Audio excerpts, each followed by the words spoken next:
Loki at King Harald maglalaban na? Sa latest chapter nga ng manga, opisyal nang naging miyembro ng Holy Knights itong si King Harald. Umangat nga siya sa pwesto mula sa pagiging god steal niya. Nung ma-reveal nga sa kanya ng mga Gorosei na in fact merong nag-e-exist na hari ng mundo at nakaupo sa empty throne, similar nga sa naging reaksyon ni King Cobra, kita nating gulat na gulat itong si Harald. Hindi nga siya makapaniwala sa existence ni Im Sama. Nung oras nga na mag-grant ni Imu ng immortality at karagdagang power itong si Harald, ang akala nga niya sa oras na to, okay na ang lahat. Ang hindi nga alam ni Harald, magkaiba ang iniisip nila ni Imu. Kung siya nga inaakala niyang magiging sakripisyo siya para sa ikagaganda ng buhay ng mga giants, ang nasa isip naman ni Imu iba. Ang gusto nga niya mapasakamay niya ang lahat ng giants sa Elbaf. Nais niyang gumawa ng isang napakalakas na army ng mga giant. So itong misunderstanding nga ng dalawang to bunga ng pagpupumilit ni Harald na umanib sa world government. Ngayon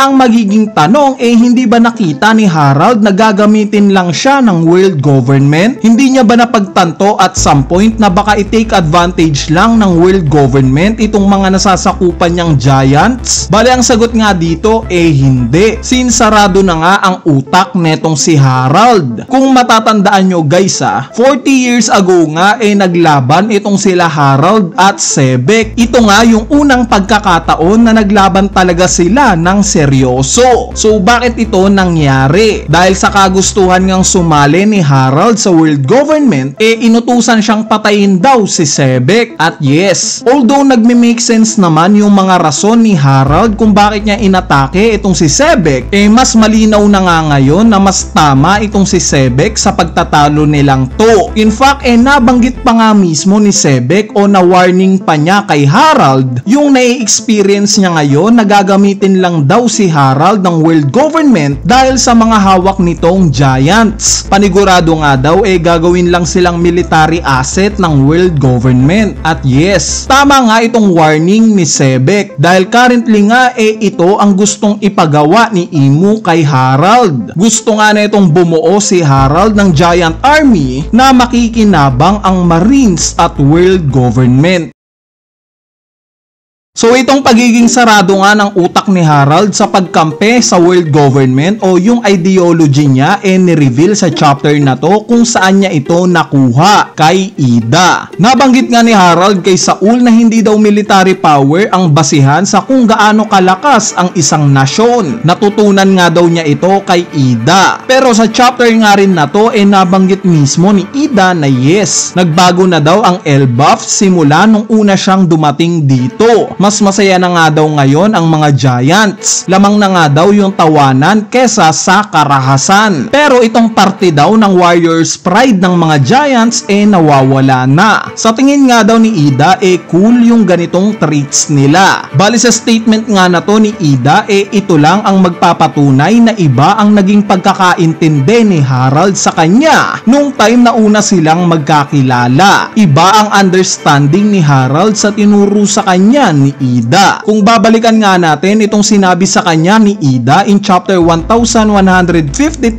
pinopoint nga niya dito na wag daw maliitin ang mga tao. Hindi daw porket malalaki silang mga giants mas nakalalamang na sila sa lahat. Ito nga daw yung rason kung bakit kinakatakutan ang mga giants. At dahil nga sa statement na to ni Ida nagbago si Harald. Gusto niya nang baguhin ang tingin ng mga tao sa mga giants ng Elbaf na hindi sila masasama at laging gulo lang ang hinahanap. Gusto niyang makita ang mga giants na similar din sa iba, na mababait at kaya ring makihalubilo sa mga tao. Ang mali nga lang ni Harald sa part na to ang tingin niyang sagot sa kung paano ito mangyayari sa pamamagitan ng pag-aalyansa sa world government, which is ito nga yung pinupunto ni Sebek. Mali itong idea ni Harald. Kung gusto nga daw baguhin ni Harald Harald ang tingin ng mga tao sa mga giants, ang sagot daw pabagsakin ang world government. Dahil oo nga naman, itong world government ang nagdidikta kung sino-sinong mga bansa ang dapat na irespeto at tingalain. Kung mawawala nga daw ang world government, mas magiging malaya ang lahat.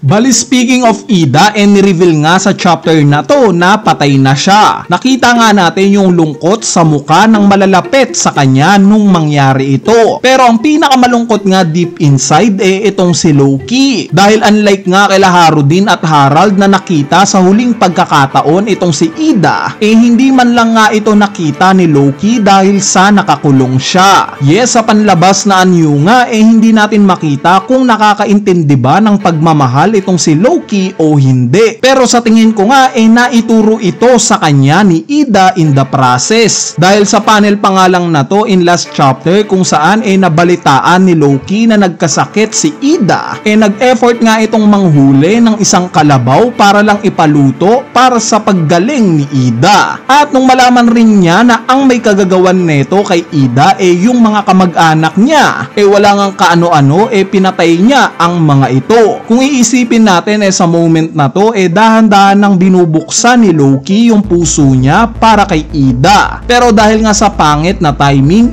nawala itong kinikilala niyang nanay niya. Namatay si Ida. Hindi niya ito nakita dahil nakakulong siya. At once na makalaya nga siya dito, ang susunod naman niyang masasaksihan yung kamatayan ng sarili niyang tatay. Kaya naman magigets na nga natin ngayon kung bakit ganito kademonyo yung mindset ni Loki. Lahat nga ng mga ipinapakita niyang aksyon sa present time bunga ng malungkot niyang karanasan.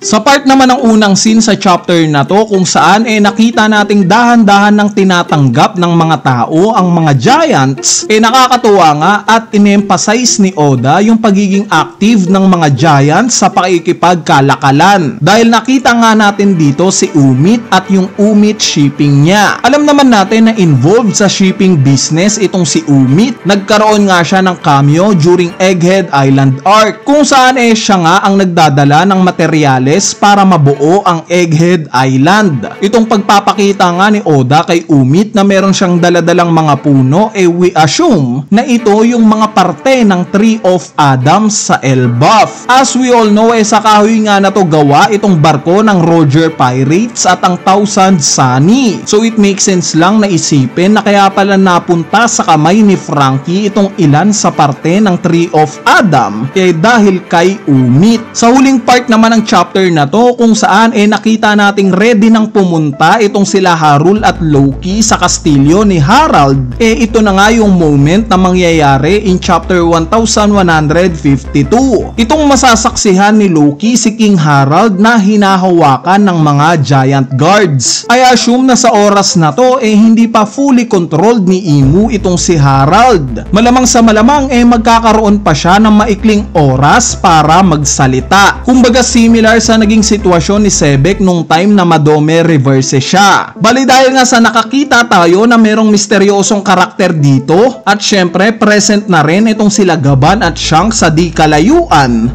mas nakaka-excite ngang abangan ang susunod na mangyayari. Kaya naman stay tuned lang sa channel natin para sa paparating na chapter 1169. Anyway, ayan na nga yung maikling analysis natin para sa latest chapter ng manga na chapter 1168 at sana natripan nyo. So yun lang, peace!